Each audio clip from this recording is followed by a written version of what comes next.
So hey everyone, this is Aman Soni and welcome to M12.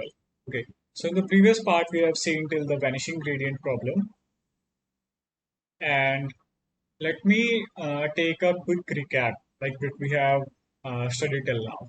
We have seen the forward propagation, we have seen the backward propagation, right? So what was the forward propagation? Let's suppose we have a perceptron model and we take some input to it, right? And then after taking some different kind of weights and bias to each layer, we pass that into the summation function, right? Then after taking the summation function, the output from the summation function is passed to the activation function layer and some kind of output is generated, right? So this whole scenario is called the forward propagation, right? So what is the backward propagation now? Like we got some output, right? Then we calculate the loss for this output. Like what is the predicted output versus what is the actual output. After calculating the loss, we know we have to minimize the loss. Okay, so to minimize the loss, we use some optimization techniques like the gradient descent, right? When we have used the gradient descent, we have changed our weights from W1 to W2. What does that mean? Like in the first iteration, we had some weights.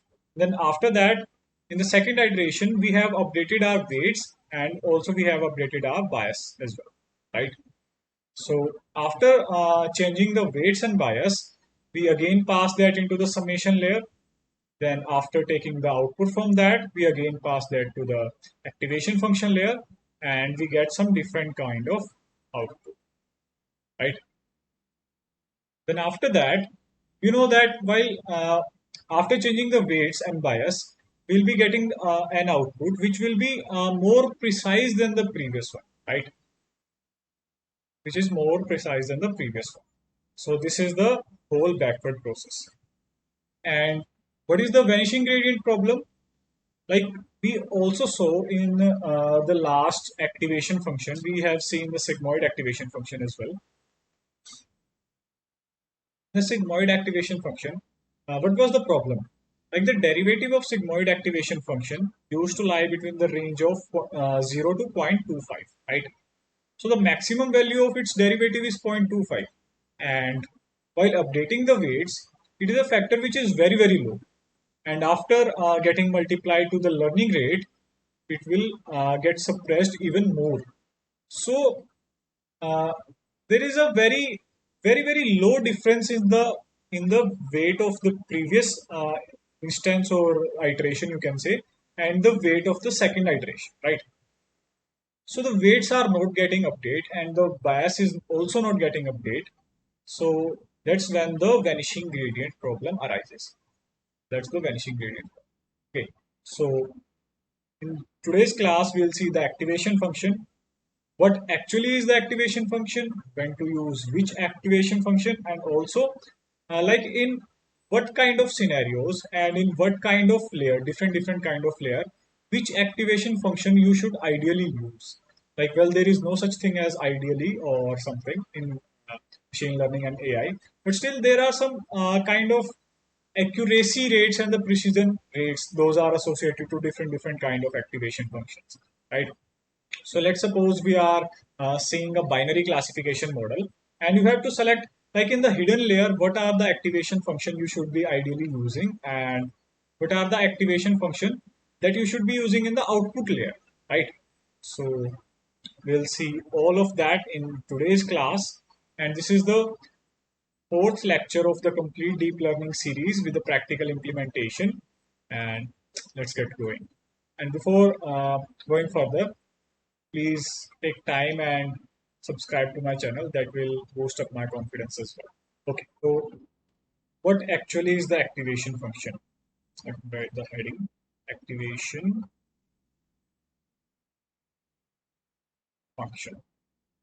Okay, so let me create a node. This is a node, and this is a node for the activation layer. Okay, so we pass some certain inputs. and we get some output after calculating the mathematical expression that is related to that activation function. Okay, so now let me read the definition for you.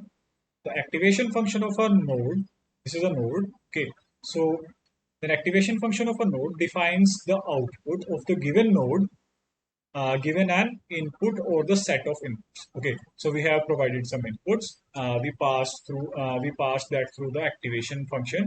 Okay, then after calculating its mathematical expression, after getting an output, that output is the final output, or you can say the output of that node. Okay, output of that layer. That's called the activation function. Okay. So, but the major concern of today's video is, like, let's suppose we know that these are the hidden layers and this is the output layer. Okay. What kind of activation function I should use in the hidden layer, and what kind of activation function I should use in the output layer, considering the different scenarios. Like, let's suppose I have given a model for the regression. We have the model for the binary classification, and we have the model for multiple classification. Okay, we have to calculate, we have to classify the different kind of classes. Okay, according to which we can uh, attain some kind of accuracy, or the we can get some kind of results. Okay, so what activation function I should use in the hidden layer of regression, binary, and multiple classification? Okay, so this is all we are going to be covering in today's video. Okay. Okay, so the activation functions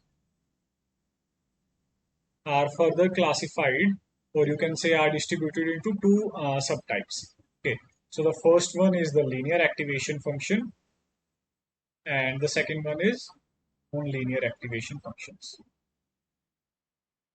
Okay, as the name suggests, in the linear activation function, the mathematical expression related to that activation function is going to be in the degree of 1 only, right?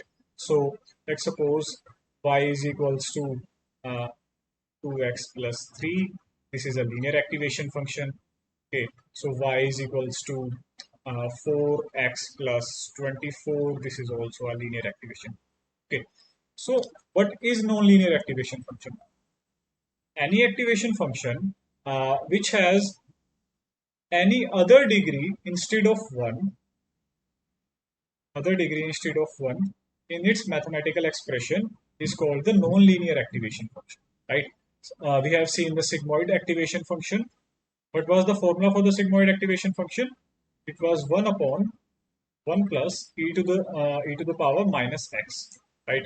Fx is equals to this expression. Okay, so we know that this is not a linear activation function, so we will classify it into the non-linear subtype. Okay, so let's start from the linear activation function. As the name suggests, we know that it's going to be having the degree 1, and the input is going to be same as the output is going to be same as the input, right? Such networks wouldn't be able to learn the complex patterns or represent non-linear relationship between the inputs and the outputs, limiting their learning capabilities. Okay, so why do we opt for the deep learning algorithm instead of machine learning algorithm? There were two different reasons. First one was we have a big data set, and the second one was like we want to extract some features, like we want to extract some deep features into that data, right? So feature extraction, right? And how do we attain this deep feature extraction, or I can say the more number of features? How can we extract that? Using the non-linear activation function, right? But while using the linear activation function in the deep learning, we eliminated this thing, right? So why do we use linear activation function? Only in one scenario, when the data set is so much big that you can't train it on the machine learning algorithms. That's when you use the linear activation function in the deep learning. Okay, so there are various kind of non-linear activation function in the deep learning models. Okay, so let us now only focus on those activation functions which are more commonly used. Okay, so the sigmoid is the basic activation function. Then after that comes the 10H. Then after that, after considering the disadvantages of both these functions, then comes the ReLU. Okay, so this is the most important activation function, or you can say the most commonly used activation function. Okay, then after that comes the extended version of the ReLU, that is called the Leakey ReLU and the parametric ReLU. Okay, then after that comes the LU. Okay, so let's see all of them one by one. It's starting from the sigmoid activation function. This is the expression for the sigmoid activation function. Okay, so what is this? 1 upon 1 plus e raised to the power minus x. Okay, yeah. I'd suggest if you can't learn the activation function, you should learn its graph. Okay. Then after learning its graph, you can easily reciprocate its activation function. Right. Let's see its graph. It is the x-axis and this one is the y-axis. Okay. So yeah, this activation function, like we can see, this ranges from the value 0 to 1, right? So the minimum range is 0 to y, okay, and the maximum range is 1. Maximum output it can give is 1, okay, and it is intersecting the y-axis on the point which is 0.5. Okay, so this is the sigmoid activation function, and we have also seen its disadvantage. Like when we update the weight, what is the formula for the weight updation? W new is equals to W old minus the learning rate, which generally lies between 0.001 to 0.01. 0.001, 0.01. Okay. Multiplied by the partial derivative of loss function with respect to the weight, the previous weight, which is weight old. Okay. So this was our function. Now, considering this part, we know that we have to take the uh, output, we have to take the derivative of the loss function, right? We have to take the derivative of activation and the loss function, right? Then after calculating the activation of the sigmoid function, what is happening here? Like the derivative of sigmoid function lies in the range of 0.25, right? So this is a very low amount. Like the maximum range is 0.25. And let's suppose we have got the value of what shall I write? Okay, 0.01, or you can say 0.04, you can say. Okay. Then after multiplying this number to the learning rate, what it is going to give? It is going to give a very small amount, right? So considering this kind of scenario, this unit is almost 0. Okay, so what does that mean? The new weight is going to be the same as the old weight, right? What does that mean? That means we have encountered a problem in which while going in the backward direction, while propagating backward, the weights are not getting updated. That means our model is not training, right? So that's the problem, which is called the vanishing gradient. We have discussed it earlier as well. Okay, so this was the disadvantage of the sigmoid activation function. But yeah, there was an advantage to the sigmoid activation function as well. Like let's suppose we have given the binary classification algorithm.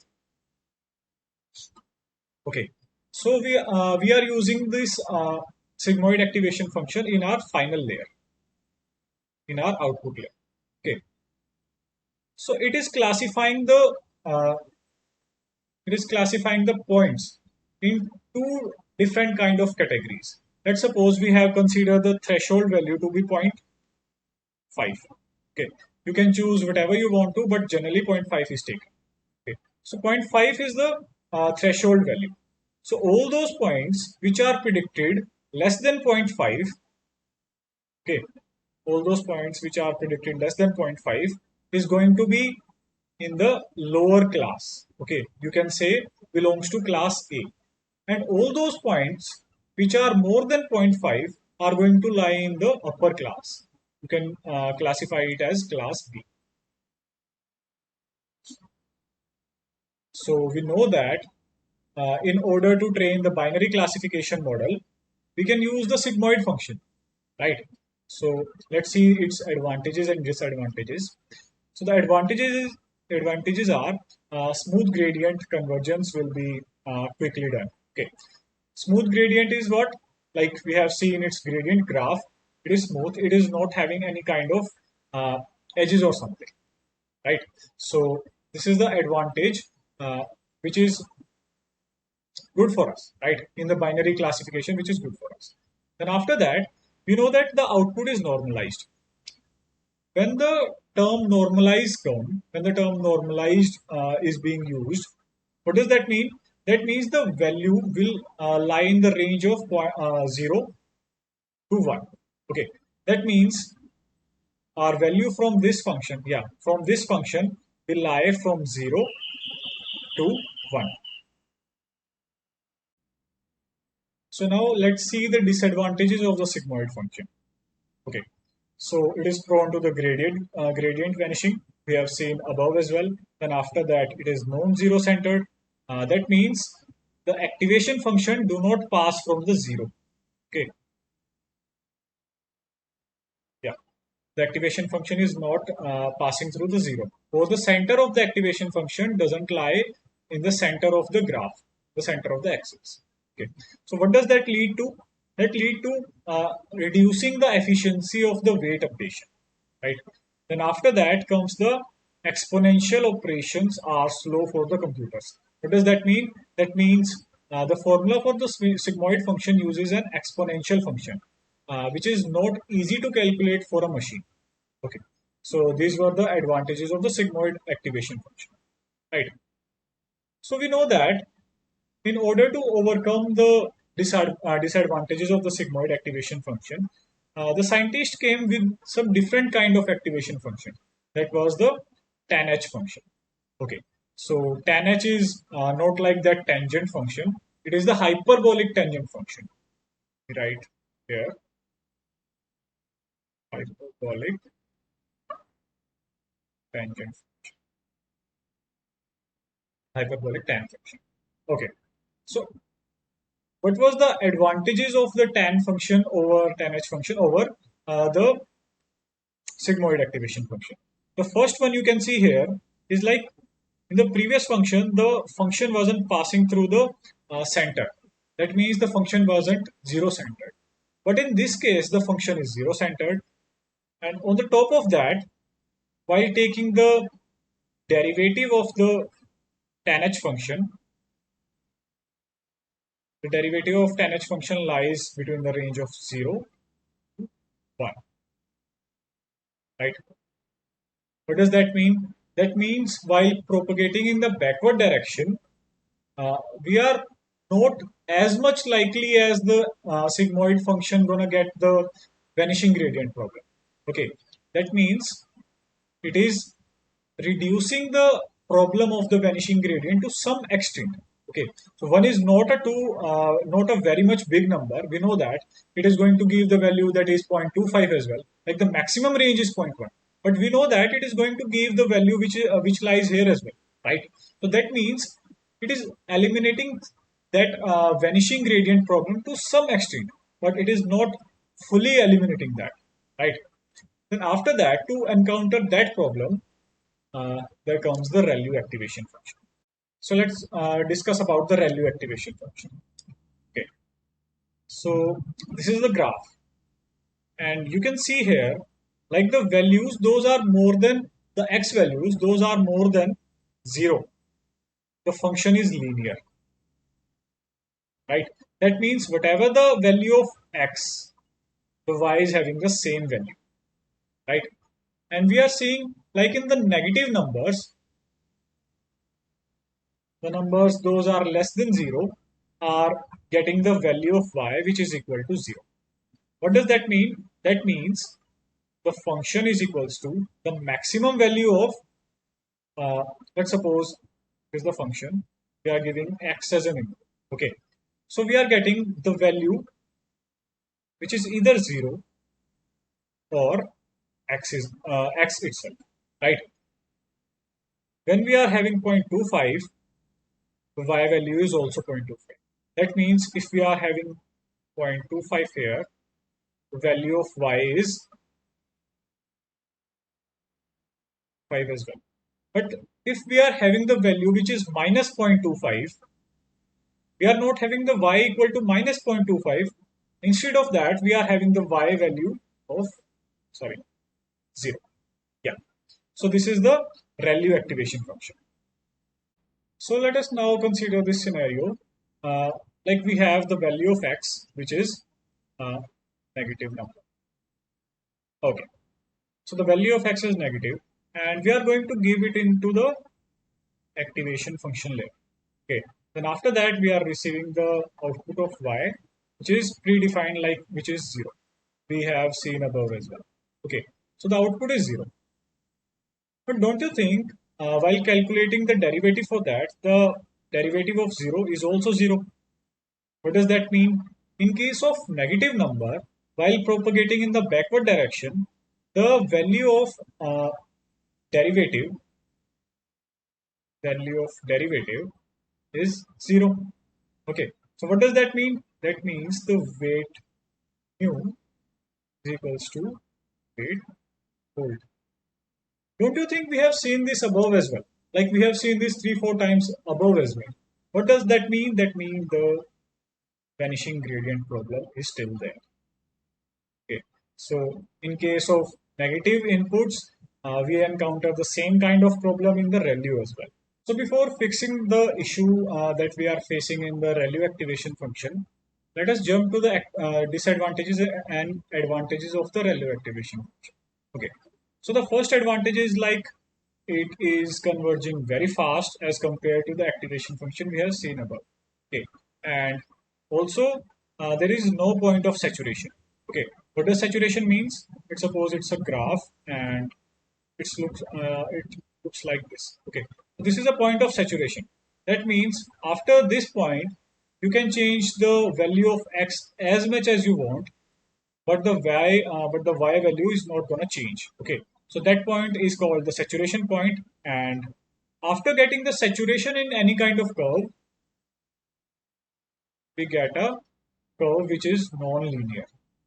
Is non-linear.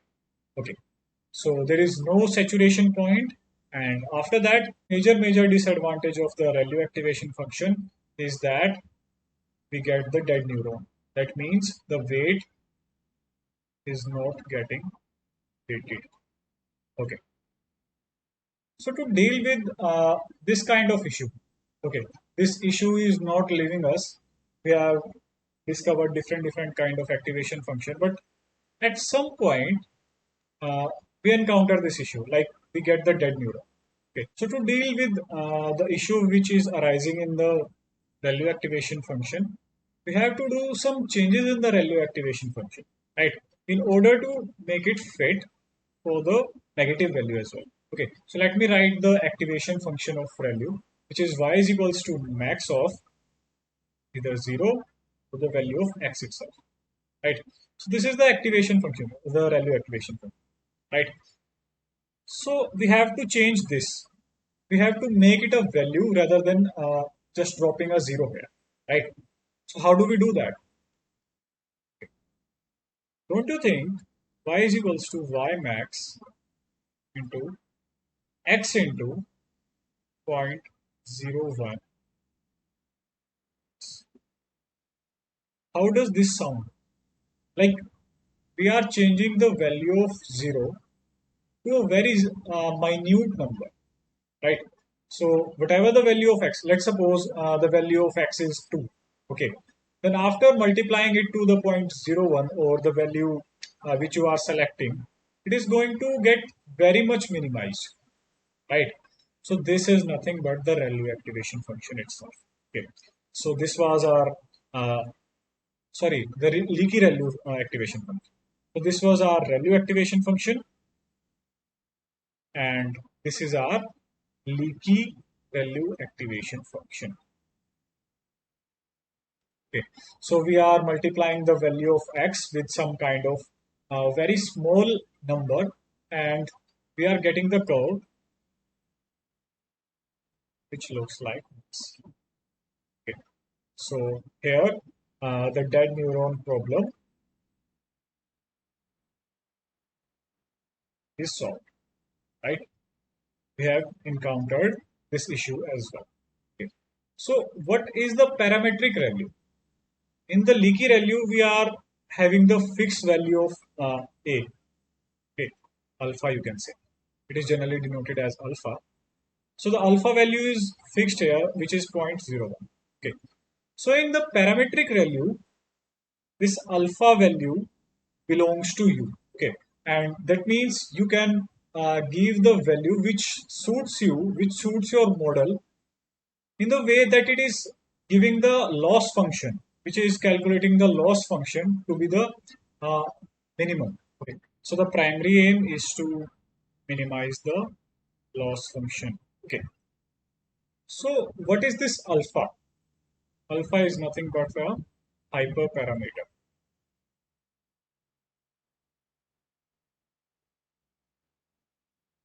Okay. So now you will ask, what is hyperparameters? Well, there are two kind of parameters in a model. Okay. So the first one is the machine learnable parameters, and the second one is the hyperparameters. Okay. So the machine learnable parameters are the weights and the bias. That means those values which are learnable, which are attained by performing some kind of operations. That means a machine learns itself, okay, on the basis of its past experience. Those are the parameters that are machine learnable parameters. Okay, and what are hyperparameters? Hyperparameters are those parameters which are decided by you or the scientist or the engineer. Okay, so this is completely up to you, whatever value you wanna set on this hyperparameter. Okay, in this parametric value function. What does that mean? The previous function we are giving the value 0.01. Instead of giving the 0.01 value here, you can choose the value which suits you the most. Before jumping on the next activation function, let us see the derivative graphs of each uh, variants of the ReLU activation function. Okay, so let us first see the derivative of the LU activation function. Okay, this is the value which is 1, the y-axis. This is, sorry, is -5. Okay, so it's like this. It looks like this. Okay, after 1, it is constant. Okay, and before the value of -5 on the x-axis, it reaches on a saturation stage. Okay. So this is the derivative of the LU activation function. Derivative of LU activation function. Okay. So what was the derivative of the ReLU activation function? Simple. This is nothing but value of 1 looks like this. Okay. It is constant after 1 and having the value which is 0 on the negative x-axis. Okay. In case of leaky ReLU and the parametric ReLU, looks like this. Value is constant after 1 and it is having some inclination towards the minus y-axis, the negative x direction. Okay, so this is the derivative of the leaky ReLU and the parametric ReLU. And this angle will be changed according to the hyperparameter you are taking in the parametric ReLU function. Okay, so while considering the parametric ReLU activation function, value changes like this according to the parameter, hyperparameter you are selecting.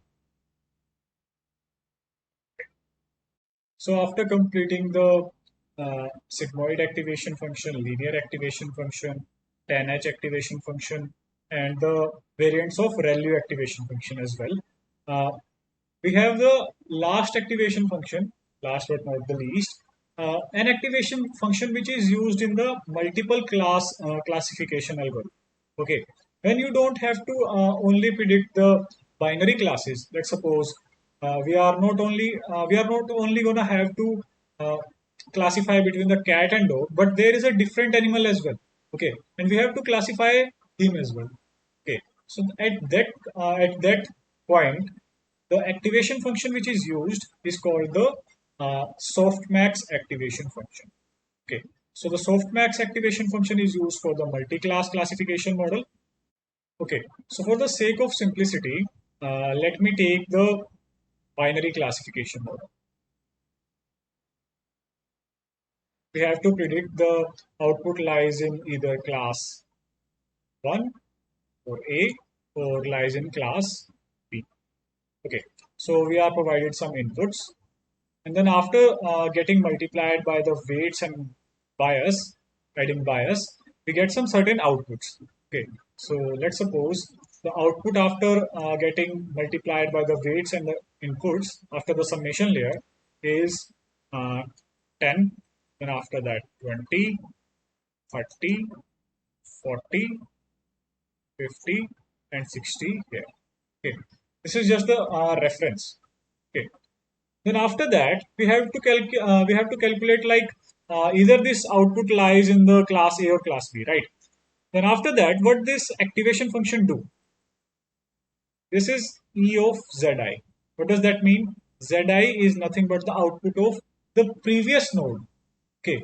What does that mean? While we have to calculate the output, we'll write e to the power 10 upon output of each previous node. What does that mean? E is equals to 10 plus E is equals to 20 till E is equals to 60. Right? So this is the formula for the softmax classification algorithm. What does this formula gonna give us? It is going to give us the value which is lying in the range of 0 to 1. What does that mean? That means it is a probability of the class, like it is the probability of an output to lie in class A or class B.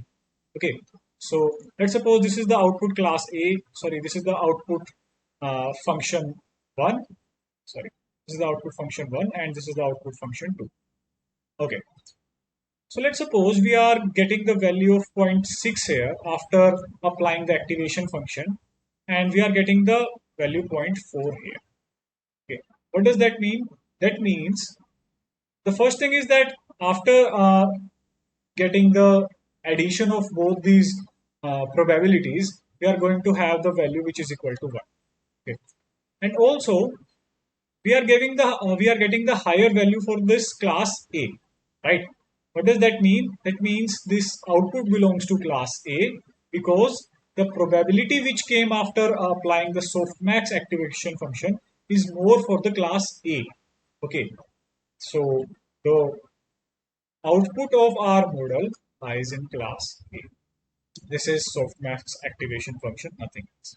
Okay, so let us read the theory of the softmax activation function as well. Overall, the softmax activation function is a fundamental concept of the multi-class classification task is widely used in the application like image classification, natural language processing, and the other problems where the data needs to be classified into the multiple categories. Okay, like we have seen above as well, it is the algorithm which we should generally use in case of multiple class classification algorithm, right? So the last part of our video, last and most important part of our video. Okay. So when to use what kind of activation function? Okay. So let me give you an answer to that question. Let me simplify it for you. When there is hidden layer in any kind of problem in regression, multi-class classification, or the binary activation, binary class classification, in regression, always go for ReLU in the hidden layer. Okay, so this is hidden layer 1 and hidden layer 2, HL1, HL2. And in the output, in regression, use the linear activation function. Okay, and in the classification, in the binary class classification, go for ReLU in the uh, hidden layer, and in the output layer, uh, always go for sigmoid activation function. Okay, sigmoid activation function is excellent when it comes to the binary class classification. You go for sigmoid, or you can use the tan h as well. Okay, but try to use the sigmoid, and tan h also does good here.